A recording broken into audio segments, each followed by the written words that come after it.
Fosil gading 800 tahun dianggap tak sakral hanya diberi imbalan 1 juta rupiah. Rudi Hartono 35 tahun penemu fosil gading gajah purba sepanjang 3,25 meter dipastikan akan menerima uang kompensasi atas temuannya tersebut. Rudi menemukan fosil yang diperkirakan berusia 800.000 tahun saat sedang menggali tanah untuk fondasi rumahnya.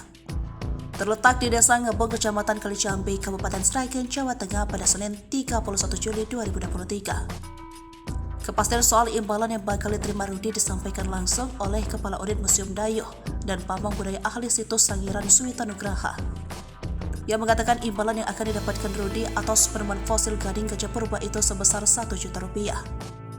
Uang kompensasi paling besar kalau menemukan fosil manusia purba karena itu sakral, kata Suwita. Akan tetapi dia menambahkan setelah fosil gading gajah purba itu didaftarkan sebagai benda cagar budaya, penemu bisa mengomersialkannya. Suwita menjelaskan Rudi nantinya bisa menjadi fosil tersebut sebagai tontonan atau objek wisata dengan memungut biaya asalkan dia memastikan temuan tersebut tidak akan dirusak apalagi dijual. Menurutnya hal ini tidak menjadi masalah, justru sebaliknya cagar budaya bisa menjadi lebih baik bila masyarakat memanfaatkannya sebagai objek wisata untuk meningkatkan perekonomian.